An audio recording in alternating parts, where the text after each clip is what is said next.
In August 2025, deep in the quiet hours of a Sunday morning, the James Webb Space Telescope entered a mode it was never supposed to use. Engineers call it Emergency Override Protocol 9. It's the kind of switch that exists only on paper, buried deep within layers of command code. It activates automatically if the telescope detects data that doesn't match any known celestial pattern, as though the universe itself has produced something it shouldn't. At 0342 UTC, Webb froze mid-observation. A strange object had entered its field, an interstellar visitor that moved as though it was aware it was being watched. NASA engineers labeled it provisionally 3I/ATLAS. To most, it sounded like another comet. But within hours, whispers began to circulate through data channels. Something about the readings didn't add up. At first, the numbers looked familiar. A carbon-rich body, ice traces, and silicate dust, just like any other wandering relic.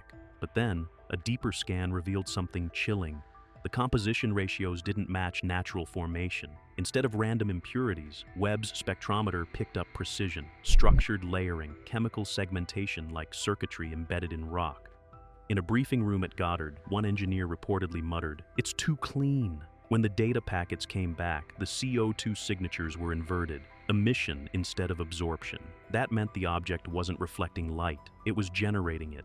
Across NASA's internal network, a quiet panic began.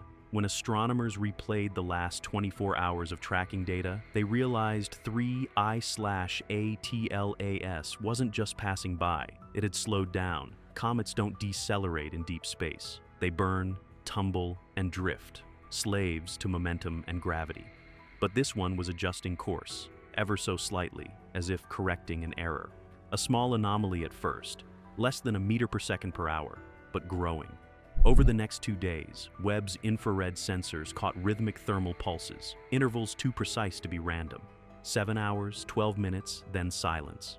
Then 7 hours, 12 minutes again. The signal repeated 32 times before vanishing into the void. By the third day, NASA called an internal lockdown. No public data release, no press statements. The usual chatter from the astronomy forums went dark, but not before a few archived snapshots leaked to the astrophysics community. A blurry infrared streak with a faint metallic gleam, flickering like a heartbeat. Amateur astronomers began to speculate. Was this a probe? A fragment? A remnant from the same unknown origin as Oumuamua, the first interstellar visitor detected back in 2017? The similarities were unsettling. Both elongated, both tumbling irregularly, both releasing inexplicable thrust without visible jets. But 3I/ATLAS was different. Its path wasn't chaotic, it was deliberate. Inside NASA's Jet Propulsion Laboratory, analysts began to notice something buried in the noise, a secondary signal riding on the infrared pulse. It wasn't random static, it was structured. The pattern followed the Fibonacci sequence, a mathematical rhythm seen in nature, in sunflowers, seashells, galaxies. But this wasn't nature, it was encoded. The frequency modulation aligned with prime intervals, as if something was counting. One engineer described it as a heartbeat filtered through a computer. The implications were terrifying. If it was a natural body, then it had somehow evolved a mathematical awareness. If it was artificial, then something, or someone, had sent it here. For weeks, Webb tracked it silently, feeding terabytes of data to ground stations. Each dataset revealed new anomalies: nickel dominance over iron, precise alignment of isotopic ratios, and an unexpected electromagnetic echo that mirrored Earth's own Schumann resonance. That resonance, the natural heartbeat of our planet's magnetic field, fluctuated slightly every time 3I/ATLAS pulsed. Coincidence, NASA said. Correlation, not causation. But deep in classified archives, a separate analysis ran under codename Project Echo. Its conclusion: the object's emissions were synchronizing with Earth intentionally. In late September, as Webb continued to monitor the fading trail, something else happened. A data fragment reappeared, one that had been missing since the initial shutdown. It contained a mirrored waveform hidden in the infrared noise, like a whisper folded backward in time. When decoded, the waveform produced a three-dimensional structure, a geometric lattice resembling a tetrahedron nested within a spiral. Mathematicians compared it to ancient sacred geometry. Others said it looked like an antenna blueprint. But the most disturbing revelation came when they compared it to archaeological records. A fragment of the same geometric ratio had been found etched into Sumerian tablets, symbols describing the descent of shining chariots that came from the stars. The media never got that far. NASA's public update simply read, "Data irregularities detected. Observation paused pending calibration." But behind that sterile language was chaos. Insiders described sleepless nights, power cuts, and encrypted conference calls between NASA, ESA, and the Pentagon.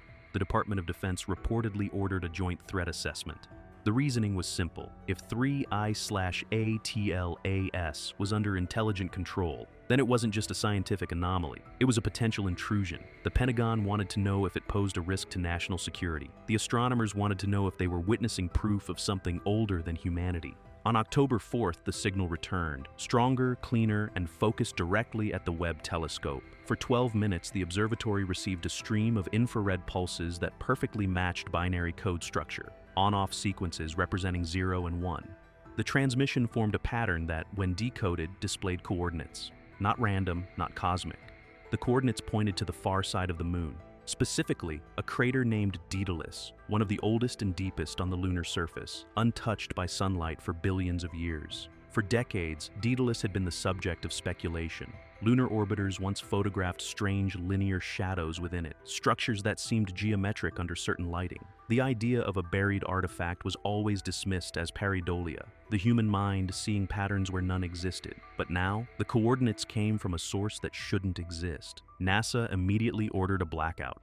The raw data was pulled offline, stored in an encrypted archive, and all public access to Webb's system was temporarily suspended for maintenance. But other agencies were already listening. The European Space Agency's deep space antennas in Madrid confirmed receiving the same pulse, and so did the Australian facility in New Norcia. Independent confirmation made silence impossible. Within days, fragments of the data leaked. Analysts outside government control began to reconstruct the binary message, and what they found added a new layer of mystery. The coordinate data wasn't just pointing to Daedalus, it was time-stamped, referencing a moment in the near future, November 3rd, 2025, 0303 UTC. Nobody knew what would happen then. As the date approached, researchers from around the world monitored the crater using every available instrument. Radio telescopes pointed to the moon's far side, seismographs were recalibrated, and a dozen satellites were repositioned. On the night of November 3rd, something stirred. A faint electromagnetic burst rippled from the far side of the moon, traveling at sublight speed, detectable only in the ELF and ULF spectrum, frequencies usually associated with deep planetary resonance. For exactly 7 hours and 12 minutes, the same rhythm as 3I/ATLAS, the moon hummed, then silence. At the same moment, 3I/ATLAS vanished from Webb's sightline. One instant it was there, emitting a steady infrared glow. The next, it was gone. Not faded, not out of range, but gone. The data feed went flat. Analysts ran every model possible. Gravitational lensing, cosmic dust interference, positional error. None explained total disappearance. The object hadn't disintegrated or accelerated away. It had simply stopped existing in observable space. Some theorized it had entered a higher dimensional fold. Others believed it had activated something, a transmission relay hidden within the lunar crust.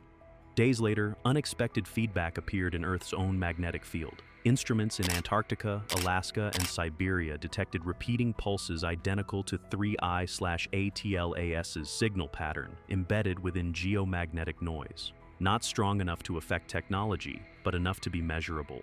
The rhythm persisted for 72 hours, then stopped, leaving no trace except a slight shift in global resonance baseline. NASA and NOAA both refused comment, citing solar interference. Yet the solar data showed no such activity. A small group of astrophysicists, acting independently, continued to decode residual data. They found another layer hidden beneath the binary, a modulation in harmonic resonance forming a pattern identical to DNA-based pair sequences.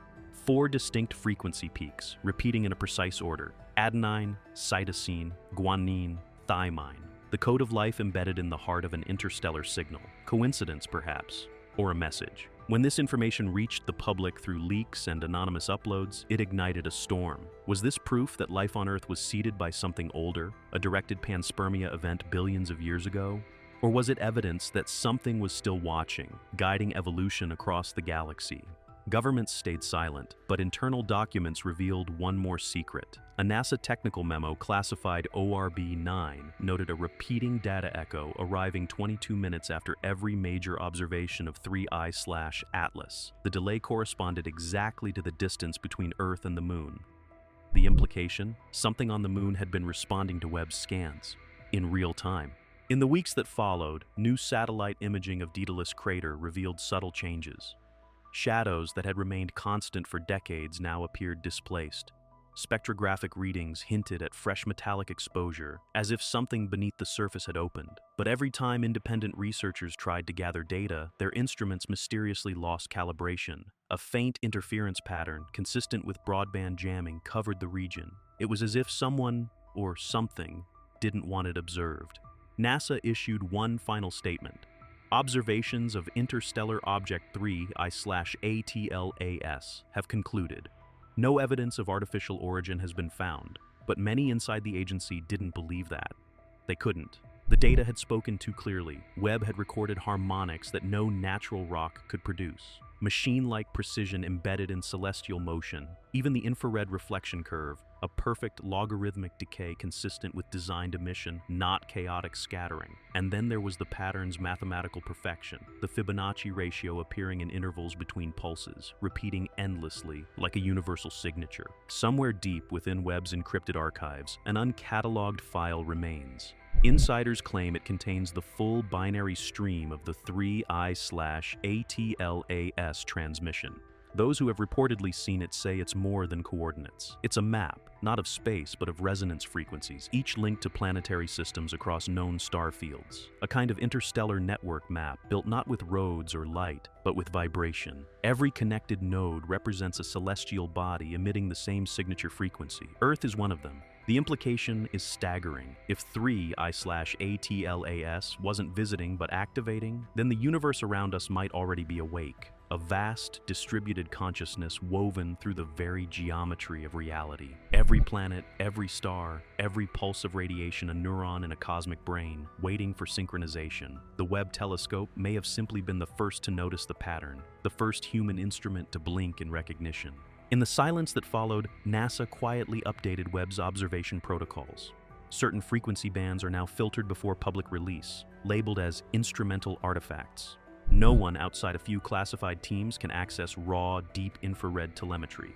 Yet, every few weeks, anonymous data dumps appear on dark astrophysics forums, claiming to show residual pulses identical to 3I/ATLAS's pattern.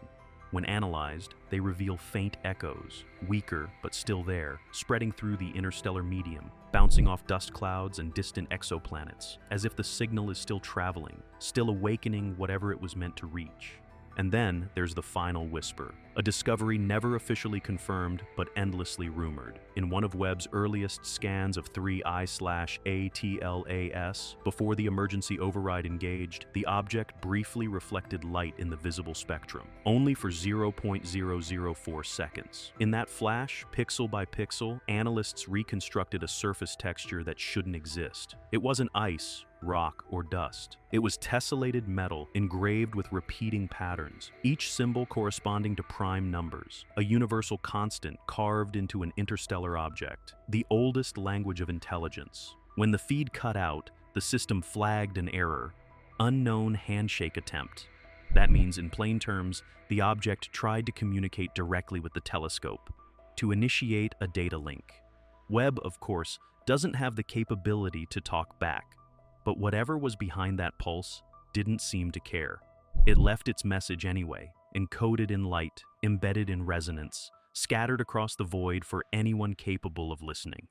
Months later, as scientists quietly analyzed Earth's background radiation for anomalies, one final pattern emerged. A low-frequency hum, identical in structure to the 3I/ATLAS pulse, now permanently embedded in the cosmic microwave background. A ghost of the encounter imprinted across space-time itself. No one can explain it. It doesn't fade. It doesn't vary. It's simply there, steady and eternal, like the heartbeat of the cosmos reminding us that we are not alone and perhaps never were. Somewhere beyond the reach of human instruments, beyond Webb's gaze and beyond the silence of interstellar space, I/ATLAS drifts unseen. Maybe dormant, maybe waiting, maybe listening. Whatever it is, one truth remains. For a moment in 2025, humanity looked into the deep, and the deep looked back. And in that reflection, something ancient stirred. Not a comet, not a probe, but a reminder. A reminder that the universe doesn't just exist, it remembers.